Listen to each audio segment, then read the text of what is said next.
Un autre aspect des fêtes de fin d'année qu'il faut également évoquer, c'est ce cap souvent difficile à passer pour les personnes seules ou en détresse morale. Pour nous en parler, nous recevons sur ce plateau Jean-Pierre Marchand de l'antenne montoise de Téléaccueil. Bonsoir. Bonsoir. Alors le numéro de téléphone gratuit, le 107, c'est l'assurance 24 heures sur 24 et 7 jours sur 7 d'être écouté dans l'anonymat.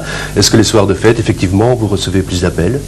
C'est-à-dire que je ne dirais pas que le nombre d'appels va augmenter spécialement, mais c'est surtout la nature des appels qui va changer, dans la mesure où je pense que la période des fêtes est un moment où les gens ont l'occasion de se rencontrer, de se réunir, et donc il y a des gens qui malheureusement n'ont pas l'occasion de se réunir et donc qui vivent de manière beaucoup plus importante leur solitude.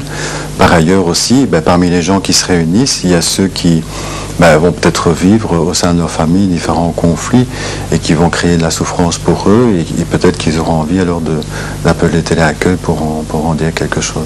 Sur des jours où on met le doigt par exemple sur des problèmes et puis il y a peut-être une réflexion qui se fait par rapport à ce problème-là, comment le résoudre et à qui en parler? Oui, tout à fait, mais je pense que Téléaccueil, c'est un lieu où il est toujours possible de pouvoir mettre le doigt sur ce genre de choses, mais c'est vrai qu'il y a des moments où il y a une sensibilité particulière et donc si nous on peut être là pour écouter ça, c'est important évidemment. De manière générale, quel type d'appel, pourquoi vous appelle-t-on à Téléaccueil? C'est la solitude, des problèmes de dépendance par rapport à l'alcool ou des problèmes familiaux? Oui, c'est-à-dire qu'en fait, je pense que la plupart des appels que nous recevons, ce sont des problèmes de type relationnel, où vous avez par exemple des problèmes au sein des couples, au sein des familles, des problèmes intergénérationnels dans les familles, et avec des problèmes parfois beaucoup plus aigus, qui sont des questions de violence sexuelle ou de violence qui se passent au sein des familles ou des couples, et aussi des violences par rapport aux enfants, des violences par rapport aux personnes âgées. Donc ça, c'est surtout le type d'appel que nous avons, mais à côté de ça, il y a tous les appels qui concernent la solitude, et puis comme vous disiez, des appels de personnes, généralement sont plutôt des proches, qui appellent, notamment des proches de personnes qui prennent de l'alcool ou qui prennent de la drogue et qui viennent se plaindre des difficultés que ça présente pour eux au niveau relationnel. Il y a aussi des problèmes plus au niveau du deuil, au niveau de suicide ou d'appels suicidaires. Alors c'est vrai que c'est pas vraiment la plupart des appels que nous recevons en Téléaccueil, parce que je pense qu'on a quand même une image un peu tronquée de Téléaccueil, mais c'est vrai qu'il peut arriver des moments où parfois certaines personnes ont envie de se suicider en public, si vous voulez, et qui nous utilisent pour ça. Mais c'est vraiment très peu d'appels dans ce sens-là. Les personnes qui vous appellent, est-ce qu'elles cherchent simplement à avoir quelqu'un à qui parler, ou bien est-ce qu'elles cherchent une solution directe à leurs problèmes? Et est-ce que vous pouvez alors leur apporter une solution? Est-ce que c'est votre rôle? C'est-à-dire, notre rôle, justement, c'est de pouvoir les aider à trouver une solution. Alors, ce qu'on entend souvent de la part des personnes qui appellent, justement, dites-moi comment je dois faire dans ma vie, il semblerait que ce ne soit pas possible de répondre pour les gens à ce type de questions. Alors, il faut travailler ça aussi avec les écoutants, parce que les écoutants, parfois, auraient, certains du moins, une tendance au départ, parfois, à vouloir donner des solutions, mais l'expérience nous montre à Téléaccueil qu'une fois qu'on a donné les solutions, les gens ne les prennent pas. Et que donc, ça ne sert pas à grand-chose. Mais c'est vrai que la demande première, souvent, donnez-moi une solution, et puis on s'aperçoit que par après, cette solution, les gens ne la prennent pas. Vous pouvez également renvoyer vers d'autres services plus pointus, plus compétents dans certains domaines. Bien sûr, on peut renvoyer vers d'autres services. Il est clair qu'à Téléaccueil, nous défendons la question de l'anonymat et la non-intervention. La non-intervention implique que les gens ne puissent pas intervenir et donc faire une démarche en lieu et place de la personne qui appelle. Mais ça n'implique pas pour autant qu'on ne puisse pas leur donner toute une série de lieux ou d'orientations où éventuellement ils vont trouver d'autres services qui seraient peut-être plus appropriés aux difficultés qu'ils rencontrent. En consultant votre site internet, j'ai vu un chiffre qui m'a paru assez surprenant. En l'an 2000, les 6 centres francophones de Téléaccueil ont reçu 137 000 appels et 70% de ces appels venaient de personnes de moins de 40 ans. A priori, c'est étonnant. On peut imaginer que les personnes jeunes ont une vie sociale plus active que les personnes âgées. Sait-on d'où vient ce moi, problème? Je pense qu'il y a quand même un grand désœuvrement de la part des personnes des plus jeunes. Je pense que les difficultés au niveau de l'emploi, les difficultés au niveau il y a toutes sortes de difficultés qu'ils peuvent connaître. Je pense qu'il y a aussi donc une crise d'identité, certainement, de la plupart des personnes, une crise de valeur. Et ça apparaît au sein des postes de Téléaccueil.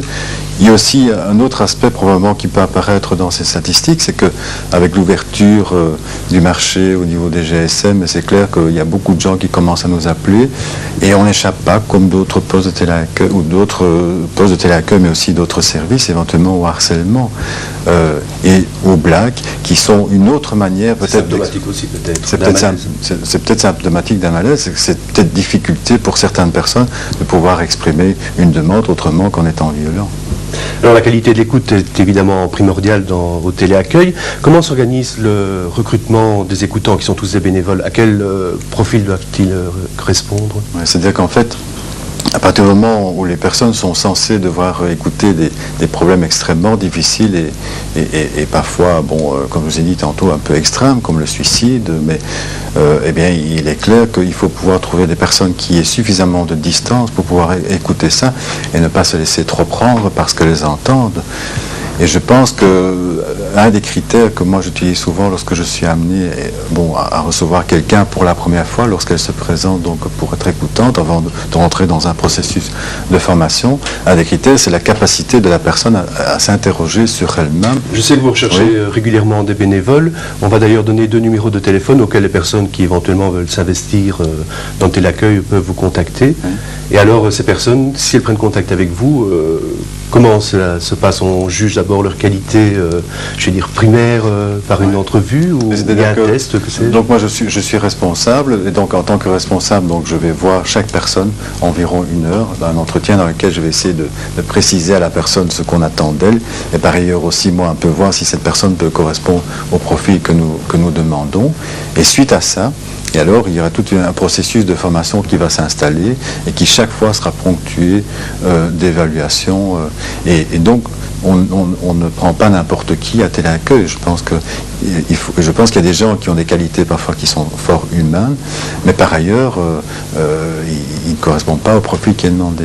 Enfin, alors pour conclure, on peut peut-être rappeler que la règle d'or pour ceux qui auraient peut-être peur de téléphoner, c'est l'anonymat. C'est une règle qu'on ne peut pas franchir. Oui, tout à fait. Je pense que l'anonymat, c'était un choix de départ, mais je pense qu'il faut toujours ne pas oublier, en tout cas, qu'elle se met au service de l'écoute et qu'on se dit que pour certaines personnes, l'anonymat, c'est peut-être un moyen, parmi tant d'autres, pour pouvoir être écouté et se sentir peut-être plus en confiance.